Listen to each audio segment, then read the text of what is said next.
na Nyabihu, bayobozi b'inzego z'umutekano dukorana muri iyi ntara, batumirwa mwese baturage b'akarere ka Rubavu, mwaramutse kandi muraho n'amahoro.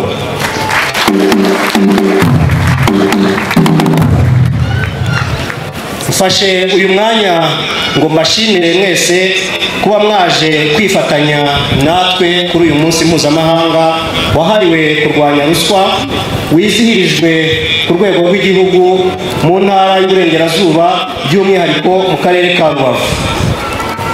Ruswa nk'uko isobanurwa n'amategeko ni igikorwa kibangamira iterambere, imibereho n'imibanire y'abantu. Ni igikorwa gituma umuntu abura serivisi yagombaga guhabwa, akabura uburenganzira yagombaga kuba afite, akabura icyo yagombaga kubona kubera ko cyahawe abatanze ruswa. Niyo kandi ibyo byose bihawe uwagombaga kubihabwa ariko yabanje gutanga ruswa, abaguze uburenganzira akaba aguze serivisi yagombaga guhabwa kandi akagura ikintu kitagombaga kugurishwa mu buryo bwemewe n'amategeko. Muri izi mpande zombi umuntu akababuze uburenganzira bwe mu buryo butandukanye, nyamara kandi ari uburenganzira busesuye yakabaye asanganywe. Ruswa kandi ni igikorwa gishobora guteranya abantu kubera ko hajemo gutonesha hashingiwe ku cyene wabo, ubushuti bwihariye cyangwa se izindi mpamvu. Ni igikorwa kandi gica intege umuco wo kurushanwa, icyo bakunze kwita competitiveness, mu gihe bigaragaye ko hari izindi nzira zitubahiriza amategeko zinyurwamo na bamwe bagahabwa cyangwa bakabona ibyo batagombaga guhabwa cyangwa kubona mu nzira zisanzwe zinyurwamo umucyo.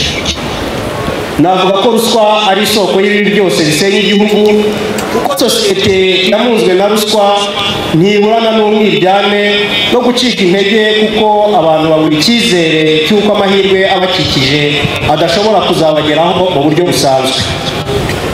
Uyu mwaka w'2025 insanganyamatsiko mu kwizihiza uyu munsi mpuzamahanga wahariwe kurwanya ruswa igira iti dufatanye n'urubyiruko mu kurwanya ruswa, dutegure inyangamugayo z'ejo hazaza. Igihugu kiba cyiza kubera ko kiyobowe n'abayobozi bafite indangagaciro na kirazira. Ibi tukaba tubihamya kuko ubuyobozi bw'igihugu cyacu cy'u Rwanda kirangajwe imbere na nyakubahwa Perezida wa Repubulika Paul Kagame bufite izo ndangagaciro. Kuko rero urubyiruko arizo mbaraga z'igihugu, bagomba kugira indangagaciro na kirazira kandi bagatozwa kuzigira bakiri bato.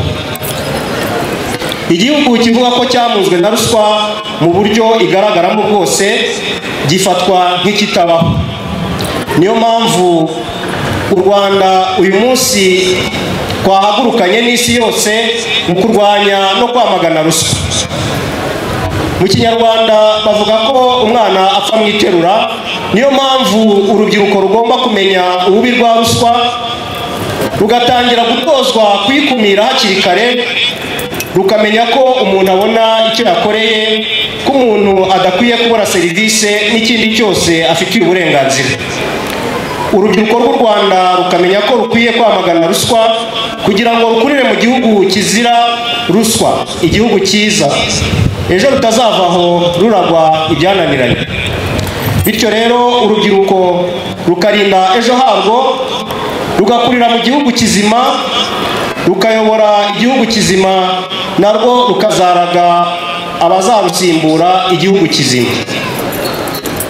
Urubyiruko rukwiye kumenya ko ruswa ari mbi, rukamenya ngo ruswa ni iki, irangwa n'iki, rukamenya kuvuga ngo oya igihe ruyatswe, ndetse rukirinda kuyaka, ndetse kandi rukamenya ko rukwiye no kwerekana aho babonye ruswa, ndetse rugatanga n'amakuru kugira ngo ikumirwe cyangwa abaka ruswa bakurikirane.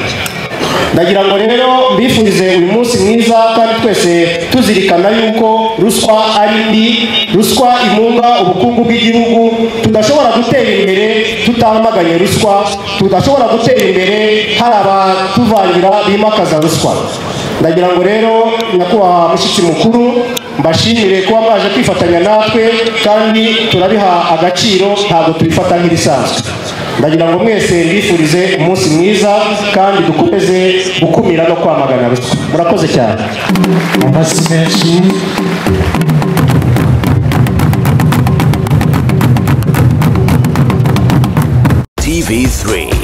TV3